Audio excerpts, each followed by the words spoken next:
صدق اللہ العظیم، صدق صادق المصدوق، علیہ الصلوۃ والتسلیم۔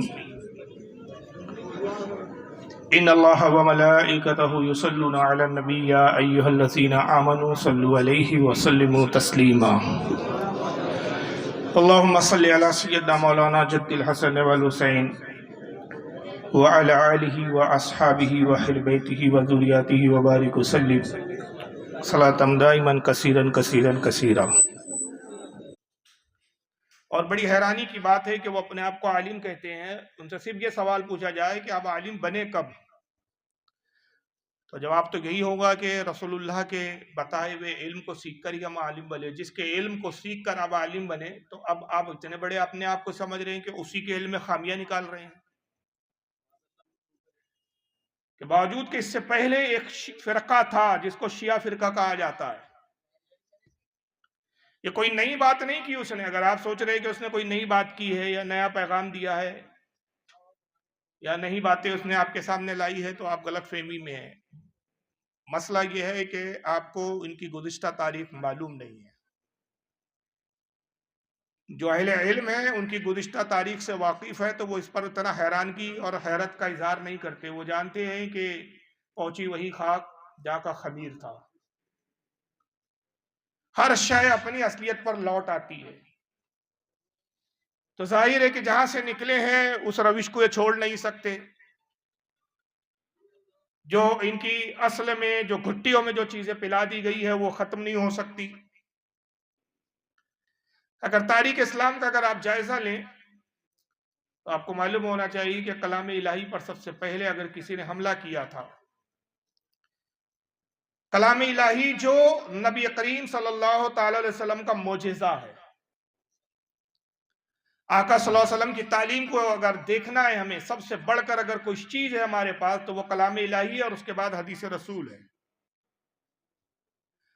امام قاضی عیاض رحمۃ اللہ تعالی علیہ، ان کی مشہور زمانہ کتاب ہے کتاب الشفاء، اس کے اندر نقل فرماتے ہیں کہ جتنے انبیاء اکرام دنیا میں آئے سب کے معجزے اس وقت تک رہے جب تک وہ نبی ظاہری حیات کے ساتھ دنیا میں رہے۔ وصال ہو گیا، معجزہ ختم ہو گیا، مگر آقا صلی اللہ علیہ وسلم کیونکہ زندہ ہے قیامت تک، ہر نبی زندہ ہے، لیکن آقا صلی اللہ علیہ وسلم ظاہری حیات، ہمارا عقیدہ ہے کہ جسم کے ساتھ آپ اپنی قبر مبارک میں زندہ ہے، آپ کا دین زندہ ہے، آپ کی تعلیمات زندہ ہے، آپ کی قوم زندہ ہے، اور آپ کے بعد چونکہ کوئی نبی کو آنا نہیں ہے تو آپ کی یہ تعلیمات، آپ پر جو کتاب نازل کی گئی، آپ کی جو تعلیمات ہے قیامت تک باقی رہنے والی ہے۔ امام قاضی عیاض فرماتے ہیں کہ نبی پاک کا معجزہ قیامت تک باقی رکھا گیا ہے، اور وہ معجزہ جو حضور کے تمام معجزات میں سب سے بڑا معجزہ ہے وہ قرآن عظیم ہے۔ اب کوئی بدبخت اگر کلام الہی میں اختلاف کرتا ہے اور اس میں نقص نکالتا ہے تو گویا وہ رسول اللہ کے معجزے کا انکار کر رہا ہے، اور یاد رکھیے نبی کے معجزے کا انکار کفار کرتے، اہل ایمان نہیں کرتے۔ آج سے 1400 سال پہلے جو تاریخ اسلام میں مسلمانوں میں جو سب سے پہلا فرقہ پیدا ہوا وہ شیعہ فرقہ ہے، جو اہل تشیع کہتے ہیں، ان کو رافضی بھی کہا جاتا ہے، شیعہ بھی کہا جاتا ہے۔ انہوں نے سب سے پہلے جو اختلاف پیدا کیا امت میں وہ خلافت کو لے کر کیا۔ سیدنا ابوبکر صدیق رضی اللہ تعالیٰ عنہ، حضرت سیدنا عمر فاروق رضی اللہ تعالیٰ عنہ، حضرت عثمان غنی رضی اللہ تعالیٰ عنہ ان کی خلافت کا منکر ہوا، اور کہا کہ اگر خلافت کے کوئی لائق تھا، پہلا اگر کوئی خلیفہ ہونا چاہیے تھا تو وہ حضرت مولا علی ہونے چاہیے تھے۔ اب سوال یہ پیدا ہوتا تھا کہ لوگ کیوں کر مانے کہ حضرت ابوبکر صدیق خلافت کے لائق نہیں تھے؟ یہ کیسے تسلیم کیا جائے کہ ایک نااہل کو پوری قوم، اور وہ بھی صحابہ اکرام جو امت کے بہترین افراد میں سے ہیں، انہوں نے کیسا اپنا سردار چن لیا؟ جیسے میں نے کہا کہ سرداری کے لیے علم چاہیے، تدبر چاہیے، تفکر چاہیے، بہت ساری خوبیاں ہیں۔ وہ خوبیاں صحابہ نے ابوبکر صدیق میں سب سے بڑھ کر دیکھی، اس لیے ان کی خلافت پر اجماع ہوا، اور پھر وہ اجماع یہاں تک بڑھا کہ ہمارے علماء نے یہاں تک فرمایا ہے کہ شیخین یعنی ابوبکر صدیق اور حضرت عمر کی خلافت کا منکر کافر ہے۔ ان کے خلافت کا اگر انکار کرتا ہے کوئی تو وہ اسلام میں دائرہ اسلام سے خارج مانا جائے گا، کیونکہ ان کی خلافت پر اجماع صحابہ بھی ہے اور قرآن کی نص بھی اس پر قائم ہے۔ تو اب انہوں نے کچھ واقعات گڑھے کچھ تاریخوں میں فرضی کہانیاں اور داستانوں کو داخل کیا تاکہ ہم آنے والے لوگوں کو یہ مطمئن کریں کہ چونکہ ہم علی کو پہلا خلیفہ مانتے، ابو بکر صدیق کو نہیں مانتے، تو اس کی وجہ یہ ہے کہ ابو بکر صدیق میں یہ خامیاں تھی جس کی بنیاد پر ہم ان کو خلیفہ ماننے کے لیے تیار نہیں، اور وہی روش پر حضرت عمر چلتے رہے، لہٰذا ہم عمر کو بھی خلیفہ مانتے نہیں ہیں۔ ہم بلا فصل اگر کسی کو پہلا خلیفہ تسلیم کرتے ہیں تو وہ مولا علی ہے۔ اس لیے وہ کہتے بھی ہے، باقاعدہ ایک کلمہ انہوں نے ایجاد کیا، لا الہ الا اللہ علی ولی اللہ بلا خلیفۃ اللہ بلا فصل، یہ ان کا کلمہ ہے۔ تو لا الہ الا اللہ محمد رسول اللہ، اس پر تو ساری امت کا اتفاق ہے۔ علی ولی اللہ پر بھی ہم اختلاف نہیں کرتے، اگرچہ ہمارے کلمے میں شامل نہیں ہے۔ وجہ یہ ہے کہ ہم وہی کلمہ پڑھتے ہیں، اسی کو پسند کرتے ہیں جو نبی نے پڑھایا، نبی کے صحابہ نے پڑھا۔ بعد میں انہوں نے ایک اضافہ کیا علی ولی اللہ، لیکن ہم کہتے ہیں ہم بھی علی کو ولی مانتے ہیں، اس میں ہمارا اختلاف آپ سے نہیں ہے۔ مگر بات کا پھر جو ایک جملہ ہے وہ بالکل ہمارے عقیدے کے خلاف ہے، جس کو ہم تسلیم نہیں کرتے۔ علی خلیفۃ اللہ بلا فصل، علی اللہ کے خلیفہ ہے، رسول کے خلیفہ ہے، اور ان کے درمیان میں، رسول اور علی کے درمیان میں کوئی فاصلہ نہیں ہے، بالکل حضور، اور اس کے بعد جو خلیفہ ہے وہ علی ہے۔ تو ابو بکر صدیق پر جو انہوں نے ریمارک کیا کہ وہ خلافت کے لائق نہیں، تو اس میں سب سے بڑا الزام انہوں نے یہ لگایا کہ حضرت ابو بکر صدیق نے اپنے زمانے میں قرآن عظیم میں تحریف کی، معاذ اللہ، استغفر، الحاق کیے۔ اور شیعوں کی جو باقاعدہ معتبر کتابیں ہیں، جو ان کے فرقے کی مستند کتابیں، یاد رکھیے ہم اہل سنت کے نزدیک حدیث میں سب سے معتبر کتابیں جو مانی جاتی ہے، جس کو ہم سیاہ ستہ کہتے ہیں، 6 حدیث کی کتابیں جو سب سے عظیم ترین مانی جاتی ہے۔ اس کے علاوہ بھی بہت ساری حدیث کی کتابیں ہیں، لیکن 6 کو ہم زیادہ مانتے ہیں، 6 پر زیادہ اتفاق ہے کہ اس میں زیادہ تر صحیح حدیثیں ہیں، جس میں پہلے نمبر پر ہم بخاری کو مانتے ہیں، دوسرے نمبر پر ہم صحیح مسلم کو مانتے ہیں، تیسرے نمبر پر ہم ابو داؤد، سنن ابو داؤد کو مانتے ہیں، چوتھے نمبر پر ہم سنن یا جامع ترمذی کو مانتے ہیں، پانچویں نمبر پر ہم سنن نسائی کو مانتے ہیں، چھٹے نمبر پر سنن ابن ماجہ کو مانتے ہیں۔ لیکن یاد رکھیے اہل تشیع کیونکہ بالکل اہل سنت سے علیحدہ ہے، تاریخ کا پہلا فرقہ ہے، تو انہوں نے ان کتابوں کو بھی ماننے سے انکار کیا، اور اس کے برعکس، اس کے مد مقابل، سیاہ ستہ کے مقابل انہوں نے 4 حدیث کی کتابوں کو ترتیب دیا، اور اس کو انہوں نے اپنے نزدیک معتبر مانا، اور اس کو کتب اربع نام دیا، سیاہ کتب اربع، سیاہ اربع، صحیح 4 کتابیں، جس میں پہلے نمبر پر ہے اصول کافی، دوسرے نمبر پر ہے ان کی من لا ید الفقی، تیسرے نمبر پر ہے تہذیب الاثار، الاستفسار چوتھے نمبر پر۔ 4 کتابیں ہیں، اصول کافی جو ان کی پہلی کتاب ہے، جس کا لکھنے والا ان کے نزدیک بہت بڑا عالم فاضل گزرا، جس کا نام ہے یعقوب کلینی، اور اس کے بارے میں شیعہ حضرات کا دعویٰ ہے، یہ ہمارا نہیں، یہ ان کا دعویٰ ہے کہ یعقوب کلینی نے کتاب لکھی، حدیثوں کو جمع کیا، وہ اہل بیت سے جو حدیثیں اس تک پہنچی، اور اس کو امام مہدی کے سامنے اس نے پیش کیا، امام مہدی سے اس کی ملاقات ہوئی، تو امام مہدی نے کہا کہ یہ کتاب بہت عمدہ ہے، یہ ہمارے شیعوں کے لیے کافی ہے، لہذا اس کتاب کا نام ہی رکھ دیا گیا اصول کافی۔ اس میں باقاعدہ باب قائم کیے گئے، اور اس باب میں لکھا گیا کہ قرآن کی آیت یوں تھی، ابو بکر نے بدل کر یوں کر دیا،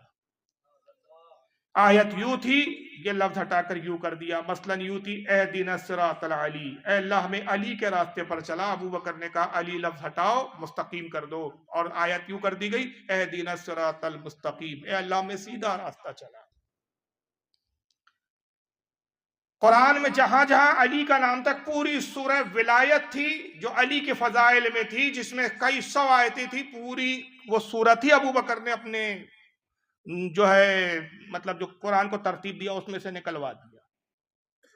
اور باقاعدہ اصول کافی میں لکھا کہ اتنے ہزار کل آیتیں تھی جو رسول اللہ پر نازل ہوئی، ابو بکر نے اتنے ہزار ہٹا دی، اتنے ہزار موجود ہے، یعنی اگر اس اعتبار سے جو ہزاروں کی گنتی بتائی ہے اس کو دیکھے تو قرآن کا 75% حصہ ابو بکر نے نکال دیا صاحب، جو آپ کے پاس ہے وہ 25% ہے، اور 25% بھی جو ہے وہ کہتے ہیں یہ اوریجنل نہیں ہے، اس میں تحریفات ہے، ڈپلیکیٹ ہے، اس میں آیتوں کو بدلا گیا ہے، جیسے کہی تھا کہ فَاسْأَلُوا عَلِيٍّ إِن كُنتُمْ لَا تَعْلَمُونَ، علی سے پوچھو اگر تمہیں علم نہ ہو، تو یہ لفظ علی تھا، ابو بکر نے لفظ علی ہٹایا اور آیت کو یوں کر دیا فَاسْأَلُوا أَهْلَ الذِّكْرِ وَإِن كُنتُمْ لَا تَعْلَمُونَ، علم والوں سے پوچھو اگر تمہیں علم نہ ہو، علی لفظ ہٹا کے علم والا کر دیا۔ اور کہانی یہ پوری کہانی گڑی گئی کہ جب ابو بکر صدیق جیسے ہی خلیفہ بنے انہوں نے کہا سب سے پہلا کام میں یہ کروں گا کہ قرآن کو بدلوں گا. لہذا انہوں نے اپنے مجاز کے چند صحابہ کو جمع کیا اور ان کو ڈائریکشن دی، انسٹرکشن دیا کہ اس طرح یہ آیتوں کو بدلتے جاؤ، اس طرح کر دو، اس طرح کر دو. حضرت علی کو خبر لگی. یہ ان کی داستان سنا رہا ہوں، یہ نہ سمجھے کہ اب میں تاریخ بتا رہا ہوں. یہ تاریخ نہیں ہے، یہ فرضی داستان ہے، فرضی قصہ ہے جو شیعوں نے گڑھا ہے. اور یہ ان کی اپنی کتابوں میں واقعہ لکھا ہے. جیسے ناسخ التواریخ آپ ان کی کتاب اٹھا کے دیکھ لے، اس طرح ملا باقر مجلسی کی آپ حق الیقین کتاب اٹھا کے دیکھ لے، حیات القلوب دیکھ لے، آپ الاستفسار دیکھ لے، اصول کافی دیکھ لے. یہ سارے جو ان کی کتابیں اس کے اندر یہ باتیں موجود ہیں. لکھا جاتا ہے کہ حضرت علی کو پتا چلا کہ ابو بکر صدیق قرآن میں تبدیلی کر رہے ہیں، تو مولا علی کو جلال آیا اور آپ اپنے کمرے میں بند ہو گئے اور آپ نے اصل قرآن لکھنا شروع کیا. 2 مہینے تک آپ اوریجنل اصل قرآن لکھتے رہے، اور 2 مہینے قرآن مکمل لکھنے کے بعد اس قرآن کو لے کر آپ ابو بکر کے پاس آئے. جب تک یہ اپنا قرآن لکھ چکے تھے، جس میں سے ان کو ہٹانا تھا وہ ہٹا چکے تھے، اور آنے کے بعد اصل قرآن کو انہوں نے پیش کیا اور کہا کہ دیکھو یہ میں وہ اصل قرآن لایا ہوں جیسا رسول اللہ پر نازل ہوا تھا، جیسا آقا نے پڑھ کر ہمیں سنایا، جیسا ہم نے آقا سے سنا، اسی طرح میں نے قرآن کو ترتیب دیا ہے. اے ابو بکر میں تم سے کہتا ہوں کہ اس قرآن کو مسلمانوں میں رائج کر دو. ابو بکر نے کہا یہ اپنا قرآن اپنے پاس لے جاؤ، ہمیں اس قرآن کی کوئی ضرورت نہیں ہے، ہمارے پاس جو قرآن ہے وہ اصل ہے، ہم اس کو مسلمانوں میں رائج کریں گے، تمہارا قرآن تمہارے ساتھ رکھو. نتیجہ یہ ہوا کہ مولا علی جلال میں آئے، قرآن کو ہاتھ میں لیا اور لہراتے ہوئے، ناسخ التواریخ کا مصنف لکھتا ہے کہ ہاتھ میں قرآن کو لہرایا، صحابہ کو دکھایا، کہا کہ اے لوگو دیکھ لو یہ اصل قرآن ہے، یاد رکھو کہ تم نے اس اصل قرآن کو ٹھکرا دیا ہے، اس کو ماننے سے انکار کر دیا ہے، اور تمہارے اس انکار کی اب سزا یہ ہے کہ قیامت تک اب اس قرآن سے تم محروم کر دیے گئے ہو. اب یہ قرآن کو آخری مرتبہ دیکھ لو، اب قیامت تک تم کو یہ قرآن نصیب نہیں ہوگا، دکھائی نہیں دیں گا. چنانچہ آپ یہ فرما کر آئے اور اس قرآن کو اپنے بیٹے حضرت سیدنا امام حسن کو دے دیا. وصیت کی کہ بیٹا حسن یہ قرآن کسی کو نہ دکھانا، کسی کو نہ دینا، صرف اپنے پاس رکھنا، ایک راز ہے، سوائے اس کے کہ تم اپنے بعد اپنے وصی اور اپنے جو نائب ہے اس کو دینا. چنانچہ امام حسن نے وہ قرآن پھر اپنے بھائی امام حسین کو دے دیا، امام حسین نے وہ قرآن اپنے بیٹے امام زین العابدین کو دے دیا، امام زین العابدین نے وہ قرآن اپنے بیٹے حضرت امام باقر کو دے دیا، امام باقر نے امام جعفر صادق کو دے دیا، امام جعفر صادق نے موسیٰ کاظم کو دے دیا، حضرت موسیٰ کاظم نے حضرت علی رضا کو دے دیا، حضرت علی رضا نے حضرت امام تقی کو دے دیا، حضرت امام تقی نے حضرت امام نقی کو دے دیا، حضرت امام نقی نے حضرت امام حسن عسکری کو دے دیا، انہوں نے امام مہدی کو دیا. امام مہدی وہ قرآن لے کر غائب ہو چکے ہیں، انہی کے پاس اصل قرآن ہے. جب قیامت آئیں گی تب وہ اوریجنل قرآن لے کر آئیں گے. آپ کے گھروں میں جو قرآن ہے جس کی تلاوت آپ کر رہے ہیں، آپ کے علماء کر رہے ہیں، آپ کے بزرگان دین نے کیا، جس کو جھوم جھوم کے پڑھ پڑھ کے آپ حافظ بن رہے ہیں، یہ اصل قرآن ہے ہی نہیں، یہ اوریجنل نہیں، یہ ڈپلیکیٹ قرآن ہے. اوریجنل کہاں ہے؟ وہ تو امام مہدی کے پاس ہے. یہ دنیا کا ایک واحد یہ فرقہ تھا جس نے قرآن میں شبہات پیدا کیے، قرآن کو مشکوک قرار دیا، اور نعوذ باللہ یہ عقیدہ گڑھا اس کے بالمقابل کی یہ جو موجودہ قرآن ہے اصل قرآن نہیں ہے، اس میں تحریفات ہوئی ہے، اس میں گویا انسانوں کا اختیار ہے کہ وہ چاہے تو کلام الہی میں رد و بدل کر سکتے. چنانچہ شیعہ فرقے کا اس وقت کا ایک بہت بڑا علامہ مولانا ہے، موجود ہے، زندہ ہے، صرف گزشتہ سال کی بات ہے. میں جب یہ تقریروں میں سناتا تھا یو پی، بہار، بنگال، ادھر جا کے، تو لوگ کہتے رہے یار کیسی بات کر رہے فاروق صاحب، ہم نے تو آج تک سنا نہیں کہ یار قرآن بدل دے گا، شیعوں کا ایسا عقیدہ ہے. اور پھر بہت سے مکار شیعہ ایسے ہیں کیونکہ ان کا ایک تقیہ ہے، تقیہ یہ کہ اپنا عقیدہ چھپاؤ، جیسا دیش ویسا بیس. سنی مولانا کے بیچ بیٹھیں گے تو پوری سنیت کی بات کریں گے، ابو بکر صدیق کی تعریف بھی کر کے اڑ جائیں گے، حضرت عمر کی بھی تعریف کریں گے، لیکن جب اپنی مجلسوں میں جائیں گے تو وہاں پر پھر غیبتیں کریں گے، برائی کریں گے، آپ کا مذاق اڑائیں گے. حالت فرماتے ہیں کہ بالکل بے آئینی ان کی وہی حال ہے ان شیعہ اہل تشیع کا جو منافقین کا ہوتا تھا. وَإِذَا خَلَوْا إِلَىٰ شَيَاطِینِهِمْ، اور جب اپنے شیطانوں سے ملے کہے قَالُوا إِنَّا مَعَكُمْ، ہم تمہارے ساتھ ہیں، ہم تو مسلمانوں سے ٹھٹے بازی کرنے کے لیے بیٹھ گئے تھے، وہاں ہنسی مذاق کر رہے تھے. یہ بالکل وہی بے آئینی ان کا حال ہے. لیکن اب انٹرنیٹ کا زمانہ ہے، میڈیا کا، میڈیا نے اچھے اچھوں کو برینا کر دیا ہے. چنانچہ ایک صاحب پتہ نہیں ان کو کیا سوچی کہ انہوں نے تقیہ کا اپنا بہروپیہ لباس اتارا، اور جس بات پر میری یہ تقریروں پر جب شک کیا جاتا تھا انہوں نے ایک آسانی فراہم کر دی کہ انہوں نے خود ہی اعلان کر دیا کہ ہاں اس قرآن کو ہم اوریجنل نہیں مانتے، ہمارے پاس 4 نسخے اوریجنل قرآنوں کے مل گئے اس وقت۔ اور وہ 4 نسخوں کا انہوں نے کیا کیا ہے، آئیے میں اپنی زبانی نہیں کہتا ہوں، آپ ویڈیو کے ذریعے دیکھ لیجئے اور خود ہی آپ اندازہ لگا لیجئے کہ میں جو بات کر رہا ہوں، یعنی میں تاریخ بتا رہا ہوں کہ تاریخ اپنے آپ کو کیسے دہراتی ہے۔ دیکھیے، دیکھ رہے ہیں آپ، ان کا نام ہے مولوی شبیر حسن بیسوی، چھوٹے موٹے نہیں ہے، زہرا اکیڈمی پاکستان کی شیعوں کی بہت بڑی تنظیم ہے، اس کے جنرل سیکریٹری ہے جناب، ایران سے بڑے خاص رابطے ہیں ان کے،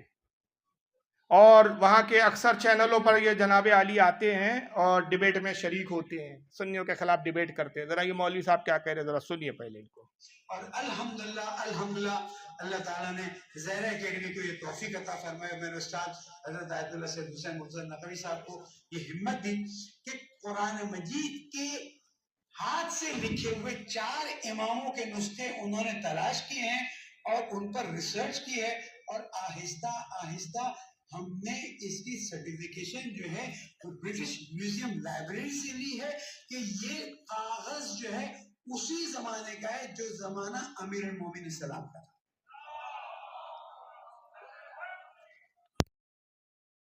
یہ اللہ تعالیٰ کا احسان ہے، میں اللہ تعالیٰ کا شکر ادا کرتا ہوں کہ زہرا اکیڈمی نے، ویسے تو اللہ تعالیٰ نے کرم کیا کہ جن کے نام کی تھی وہ برکتی برکتیں ہیں، لیکن تاریخ کا یہ کام آپ کو آگے چل کے بتائے گا۔ میں یہاں سے اس وقت بیان کرنے کی پوزیشن میں نہیں ہوں، ورنہ اہل سنت کے ساتھ ہمارے اختلافات ایک دم سے کھڑے ہو جائیں گے اور ہم پھر اس کو حل نہیں کر سکیں گے۔ جیسے کہ اس وقت تو دشمن ڈھونڈ رہا ہے وہ ایک چھوٹی سی چیز مل جائے اختلاف کی، اس کو ایسا دھماکہ کر دیا جائے، لیکن جب پورے 4 نسخے سرٹیفائی ہو جائیں گے، ان کے اندر جو چیزیں مسنگ نظر آ رہی ہیں ان کو ہم سرٹیفائی کر لیں گے، تو آپ کے سامنے وہ پیش کیا جائے گا اور آپ اس کی زیارت بھی کریں گے، دیدار بھی کریں گے، اور انشاءاللہ تاریخ اس بات کو لکھے گی کہ جہاں انقلاب اسلامی کی برکت سے تشیع کو اتنی عزت ملی، وہاں تشیع نے اوریجنل قرآن مجید کو ڈھونڈ نکالا اور عوام کو واپس دے دیا۔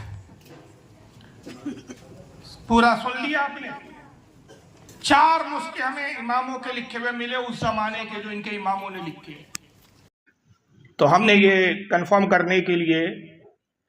سیٹسفائی کرنے کے لیے، ویریفائی کرنے کے لیے کہ یہ اسی دور کا کاغذ ہے، اسی دور کی سیاہی ہے، انک ہے، اس کے لیے ہم نے اس کو کہاں بھیجا ہے؟ British museum library. قرآن آپ کا ہے، بھیجا انگریزوں کے پاس ہے، اندازہ لگائیے۔ اب انگریز طے کریں گے کہ بھائی یہ اوریجنل قرآن ہے کہ ڈپلیکیٹ ہے۔ برٹش میوزیم لائبریری بھیجا ہے انہوں نے اور ان سے مطالبہ کیا ہے کہ ذرا آپ چیک کر کے بتائیں بھائی یہ وہی اس دور کا کاغذ ہے، اسی دور کی سیاہی ہے، اسی زمانے کی لکھاوٹ ہے۔ جب یہ کنفرم ہو جائے گا وہ ویریفائی کر دیں گے، سیٹسفائی کر دیں گے کہ ہاں بھائی یہ اسی دور کا ہے، تو انقلاب اسلام کے بعد، یعنی ایران میں ان کے بقول جو اسلامی انقلاب لایا، اس کے بعد ہم دنیا کو بڑے فخر کے ساتھ یہ کہیں گے کہ بھائی امت کو اپنے اوریجنل قرآن پیش کر دیا۔ یہ اب تک آپ ڈپلیکیٹ قرآن سے کام چلا رہے تھے، لیکن ساتھ میں ان کو اتنا ڈر بھی ہے کہ ابھی زیادہ کھل کے بول نہیں سکتا، ورنہ پھر سنیوں سے اختلاف شروع ہو جائے گا ہمارا۔ یعنی سامنے آتے بھی نہیں، سانپ چھپتے بھی نہیں، عجب پردہ چلبن سے لگے بیٹھے ہیں۔ مگر جتنا انہوں نے اگلا اس سے یہ سمجھنے کے لیے کافی مل گیا، ایک کافی سہارا ہو گیا، کافی مواد مل گیا کہ بھائی یہ اس بات کے تو قائل ہیں کہ یہ اوریجنل قرآن نہیں ہے۔ یہ اب بھی اس بات کی تحقیق میں لگے کہ بھائی وہ اماموں کے 4 نسخے۔ اچھا ایک مزیدار بات دیکھیے، بولتے ہیں نا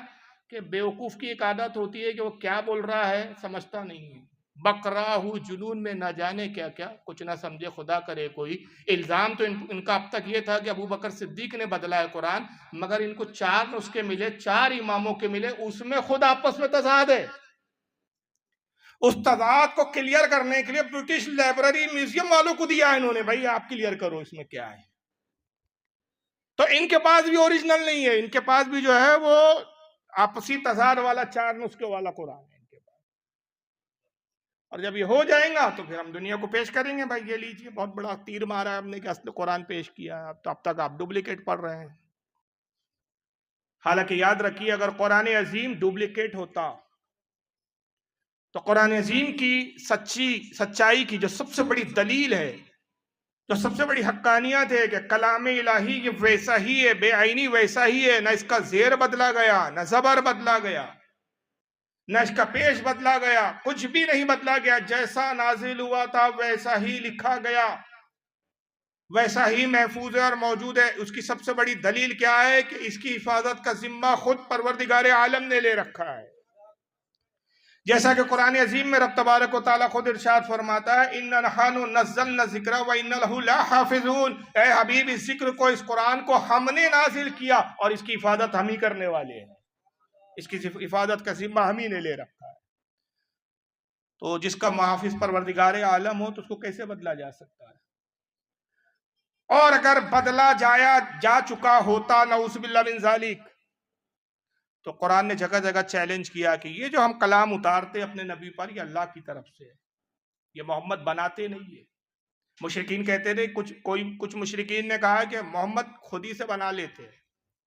کچھ نے کہا نہیں محمد خود نہیں بناتے، جن ہے جو جن آ کے ان کو بتاتا ہے، جنات ان کو بتاتے ہیں اپنا کلام، جناتوں کا کلام ہے۔ اس نے کہا کہ معاذ اللہ یہ جادوگر ہے محمد، جو جادو کے منتر ہے اسی کو قرآن کہہ دیتے ہیں۔ اور سب سے بڑھ کر نعوذ باللہ یہ الزام لگایا گیا آقا صلی اللہ علیہ وسلم پر، مشرکین نے کہا کہ نعوذ باللہ محمد مجنون ہے، دیوانے ہے، دیوانگی کا دورہ پڑتا ہے، دیوانگی میں کچھ بڑبڑاتے اور اسی کو کلام الہی اللہ کا کلام کہہ دیتے ہیں،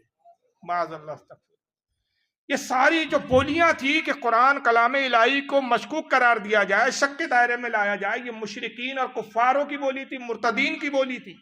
مسلمان کی بولی نہیں ہو سکتی۔ اور اس کے جواب میں قرآن عظیم خود دعوے کر کے فرما رہا ہے کہ یہ جو ہم نے اللہ کلام اتارا یہ اللہ کی طرف سے ہے، نہ اس کا زیر الگ ہے نہ زبر ہے، محمد نے اپنی طرف سے زیر بڑھاتے ہیں نہ زبر، جیسا اترا ویسا ہی محمد پہ اترتا، ویسی محمد تلاوت کرتے ہیں، یہ صرف اللہ کا ہی کلام ہے، اس میں مخلوق کا کوئی دخل نہیں۔ اور اس کو یوں چیلنج بیان کرتا ہے، سورہ بقرہ میں ابتدائی میں دیکھ لیں، اللہ فرماتا ہے کہ وَإِن كُنتُمْ فِي رَيْبٍ مِّمَّا نَزَّلْنَا عَلَىٰ عَبْدِنَا فَأْتُوا بِسُورَةٍ مِّن مِّثْلِهِ وَادْعُوا شُهَدَاءَكُم مِّن دُونِ اللَّهِ إِن كُنتُمْ صَادِقِينَ فَإِن لَّمْ تَفْعَلُوا وَلَن تَفْعَلُوا فَاتَّقُوا النَّارَ الَّتِي وَقُودُهَا النَّاسُ وَالْحِجَارَةُ وَأُعِدَّتْ لِلْكَافِرِينَ۔ اللہ فرماتا ہے لوگوں جو کچھ ہم نے اپنے خاص بندے یعنی محمد صلی اللہ علیہ وسلم پر جو کچھ اتارا، جو کچھ نازل کیا، اگر تمہیں اس بات میں شک ہو کہ یہ اللہ کی طرف سے نہیں ہے تو تم اللہ کو چھوڑ کر سب میں مل جاؤ، جتنے تمہارے حوالی موالی ہے سب کو اللہ کو چھوڑ کر جمع کر لو اور اس کی جیسی ایک صورت تو بنا کے لے آؤ۔ فَإِن لَّمْ تَفْعَلُوا وَلَن تَفْعَلُوا، اور حبیب جب وہ نہ لا سکے اور ہم پہلے سے ہی فرمائے دیتے ہیں کہ ہرگز نہ لا سکیں گے، اور جب نہ لا سکو گے تو ڈرو اس آگ سے جس کا ایندھن انسان اور پتھر ہے، ہم نے کافروں کے لیے تیار کر رکھی ہے۔ قرآن عظیم ابتدا میں ہی اپنی حقانیت کا یوں اظہار کرتا ہے کہ رب فرماتا ہے ذالک الکتاب لا ریب فیہ، یہ وہ بلند رتبہ کتاب جس میں کوئی شک کی گنجائش ہی نہیں، اس میں ہدایت ہے پرہیزگاروں کے لیے، اس میں کوئی ذرہ برابر شک کی گنجائش نہیں۔ کیوں؟ اس کی حفاظت ہم کرنے والے ہیں، اور جس کا محافظ پروردگار عالم اس کو کون کیسے بدل سکتا ہے؟